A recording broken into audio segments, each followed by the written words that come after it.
Hey everybody, welcome to live stream. The Declaration of Independence supports a social revolution in Baltimore. I'm the serial intellectual, author of 10 books, and one recently released, Social Revolution, Baltimore's Only Solution. So I'm going to talk to you today about how the Declaration of Independence supports a social revolution. Yes, that ancient old document. Now I know some people, when they hear the Declaration of Independence, they think about racism and patriarchy and all these types of things. However, if the men who wrote the Declaration of Independence actually lived out the Declaration of Independence, our history, our present, and our future would all be different. We know that. The challenge is not in the document, unless you just philosophically disagree with the act of writing it and the principles therein. But the document is solid. The principles are solid. And I'm asserting that that document and those principles are applicable for cities like Baltimore, San Francisco, Oakland, St. Louis, Memphis, Detroit, all these cities where we have massive amounts of social dysfunction, and particularly where we are not able to have an environment where we can pursue life, liberty, and the pursuit of happiness. I'm suggesting that the Declaration of Independence is a great source of not only encouragement, resource, and it pushes us in the back towards social revolution. So I want to share the document with you. And I want to walk you through the document and show you how the Declaration of Independence actually supports a social revolution in a city like Baltimore. So it says, we hold these truths to be self-evident, that all men are created equal, and that they're endowed by their Creator with certain inalienable rights. Now, most of us have heard that. We've heard this in some of the greatest speeches on the planet. We heard it from Dr. King's I Have a Dream speech. But I want you to listen to this.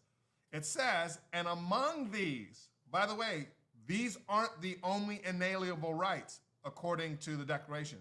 We always focus on these three, but it says, and among these are, here they are, life, liberty, and the pursuit of happiness. So let's break that down for the sake of our argument. Remember, I'm asserting that the Declaration of Independence actually would support a social revolution in Baltimore without guns and violence. So, what does it say? It says life, liberty, and the pursuit of happiness, right? Life, liberty, and the pursuit of happiness. Life is real simple. It just simply means life, your ability to live.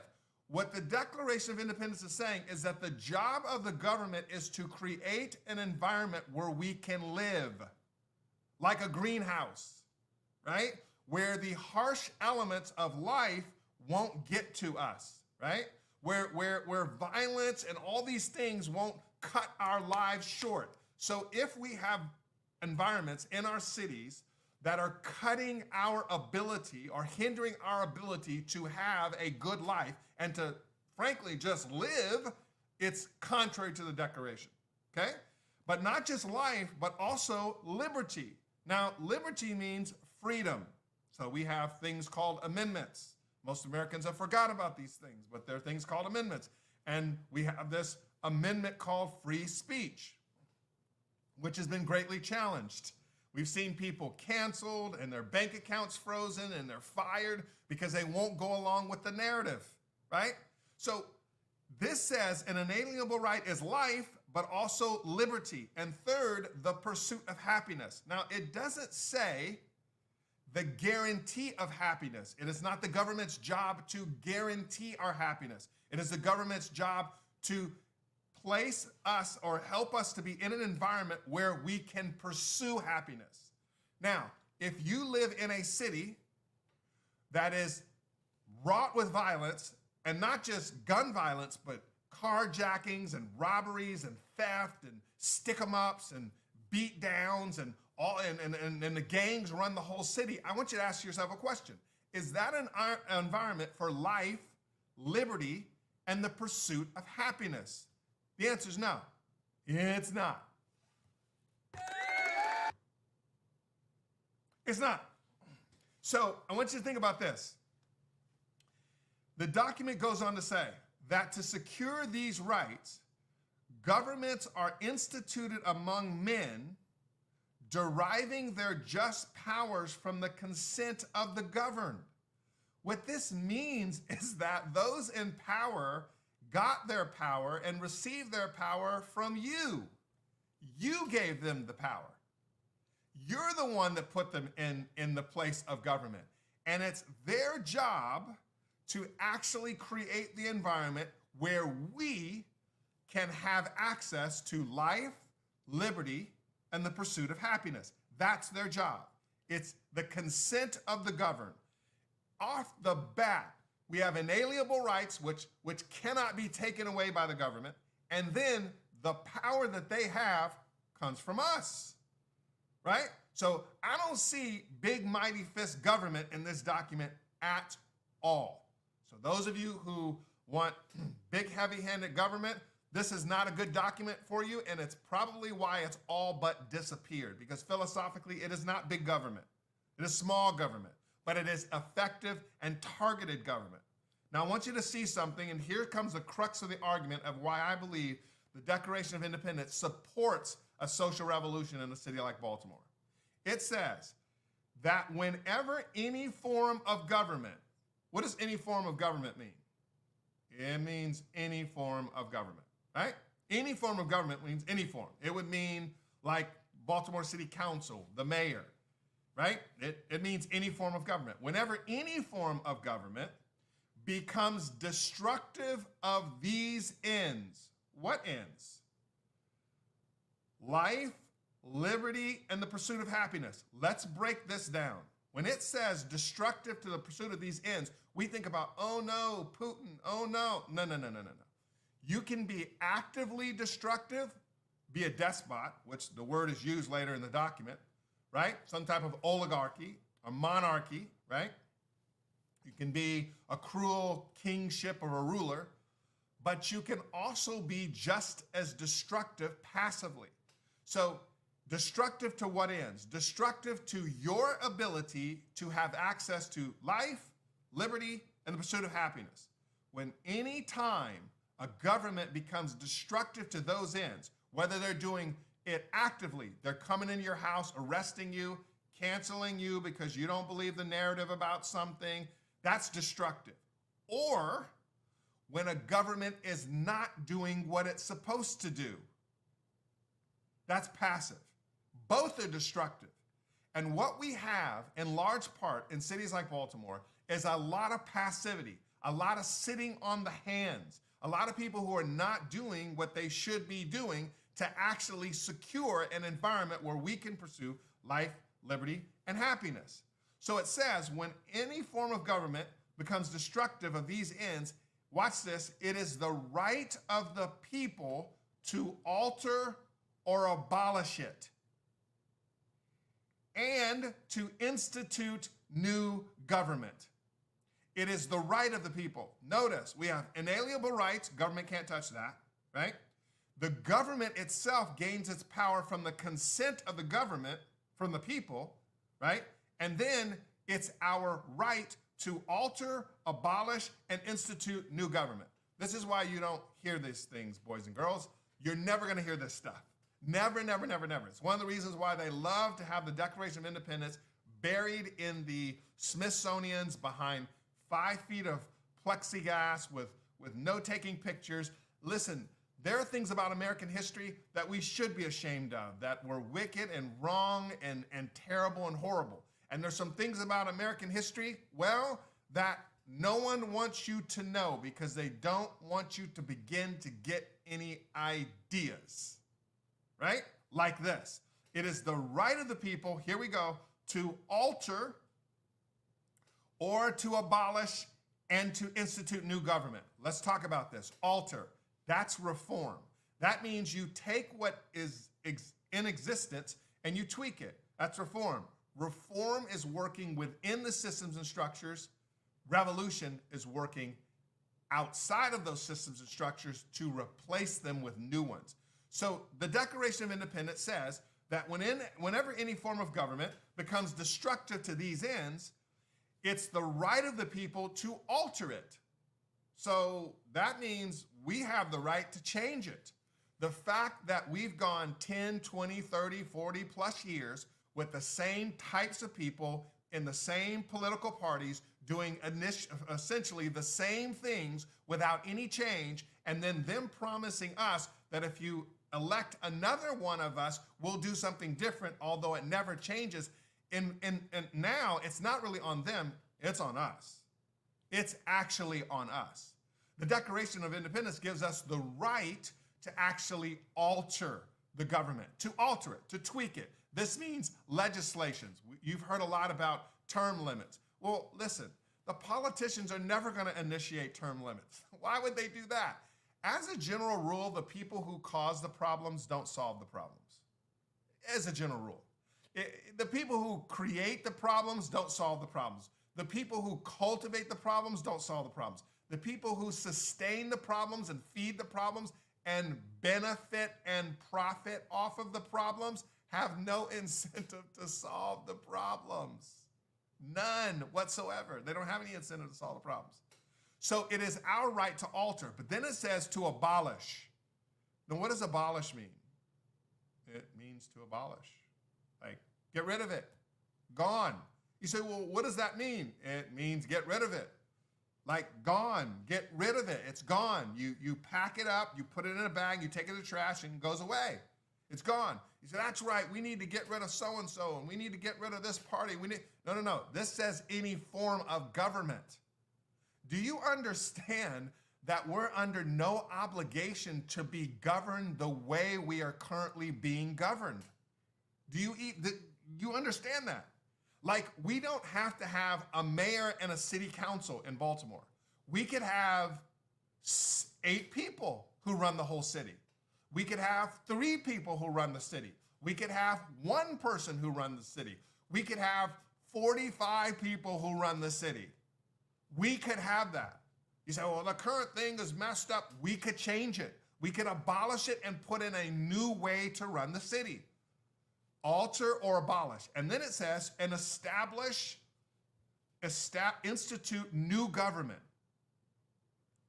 This is what it is. If you abolish something, you got to put something in its place. So what I want you to catch is this.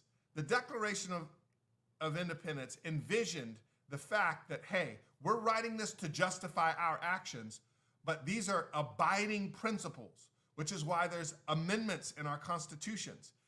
This idea that we're always able to change things, to alter things, and when necessary, to abolish things. That's the beauty of this type of government, is that it should be mutable. It should be changeable.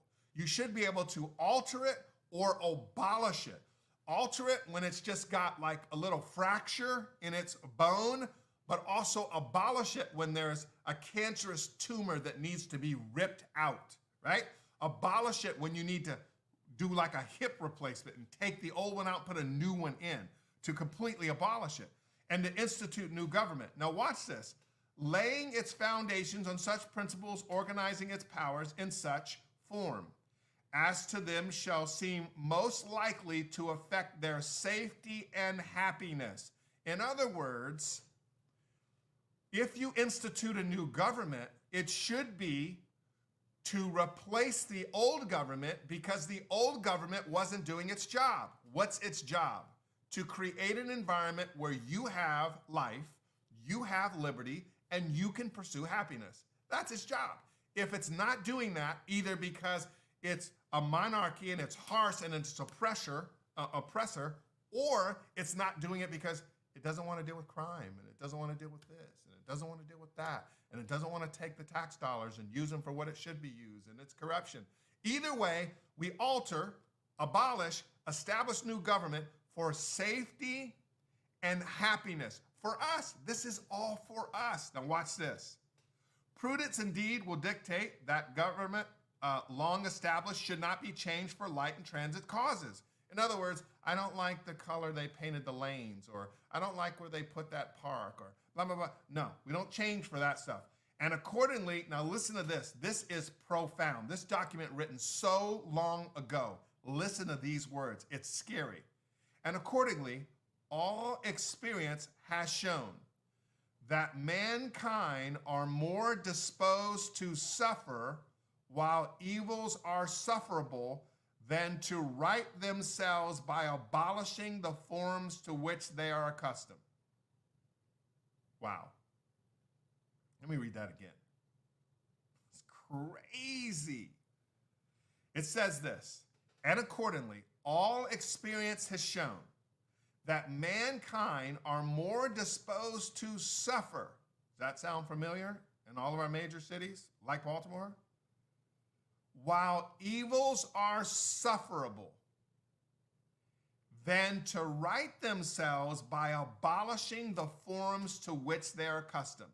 I'd rather live with what I know and be tyrannized by what I know than take the risk and go with what I don't know. Boy, is that profound.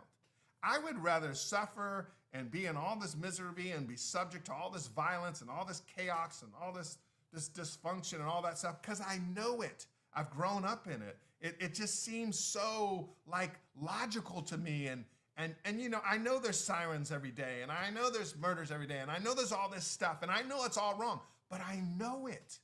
I know it. And what I don't want to do, and what I'm more afraid of, is the idea that we get rid of this and do something new. What's going to happen then? And you know, the politicians are smart. What they do is they scare you and they tell you, I know what we have now needs improvement. We're going to take care of that if you vote me in and you approve my policies and you get behind me. But what you don't want to do is get rid of me and get rid of us and get rid of what you know, because that's the scary guy. That's scary. Just think of what could happen to you in our communities. What are you talking about? I'm thinking about what could happen to us now and what's going on with our communities now. You know what's happening? Guys, we have been anesthetized. Do you know what that means? It's when a dentist sits you in the chair and they've got a drill in your teeth and they take a needle and they stick it in there. We used to call it Novocaine. We don't call it that anymore. And they numb you up. You know why they numb you up? So they can work in your mouth. They can get drills and zzz, all that stuff, and you don't feel it. And that's what's happened to us. We've been anesthetized. We're just used to it. And the people who feel it, the people who are losing people, the people who are losing arms and limbs and having all this trauma from being carjacked and living in environments where it's hard for them to live and to be free, liberty, and to pursue happiness, and they're trapped by all this oppression. Those people, we don't really care about those people. We don't really care about those. Those people are the ones who are really suffering the most. And what happens is we've been trained to just get used to it and go through it. Well, look what it says. This is beautiful. It says, then to right themselves by abolishing, right? Then it says, but when a long train of abuses and usurpations, pursuing invariably the same object, evinces a design to reduce them under absolute despotism, it is their right, it is their duty to throw off such government and to provide new guards for their future security. I want to read that again. It says this. It says, but when in a long train of abuses and usurpations, a long train of abuses and usurpations by the government. Well, you know, our government isn't locking, Well, they're not, I don't know. A long train of abuses. I think anybody who's honest can look at places in the United States and see a long train of abuses by the government. I think so. I think they can see that. I think anybody who's watching can see usurpations, which basically means they're crossing the line. What's the line again? Their job is to provide an environment for life, liberty, and the pursuit of happiness. That's their job. They're not providing that job either by actively harming us or passively sitting back and not doing their job. We don't want to be too tough on crime, whatever they want to do, right? This says, but after a long train of abusing and usurpations, pursuing invariably the same object, invents a design to reduce them under absolute despotism, it is their right, it is their duty to throw off such government and to provide new guards for their future security. So there may not be anybody who agrees with me that social revolution is Baltimore's only solution. The Declaration of Independence does. And I would challenge you to read it. And I would challenge you with some questions. And that is like, are we going to leave principles like this trapped and we're going to not apply them? You know what's funny about America? Is we don't want to apply the Declaration of Independence in our own cities or in our own government, but we like using it for foreign policy. Listen to how we talk about issues over there, like Ukraine, like Taiwan, like other countries, like the Middle East. We always frame it in life, liberty, and the pursuit of happiness. And we always frame us as the people who want people to have life, liberty, and the pursuit of happiness. Not that we've always done that, but we frame that. So what's interesting to me is America has no problem preaching this gospel of life, liberty, and the pursuit of happiness over there, while as many Americans have said for the last 200 plus years and more, have a very difficult times at seasons not applying it right here. Here's the bottom line takeaway. It is your right. It is your duty. It is your privilege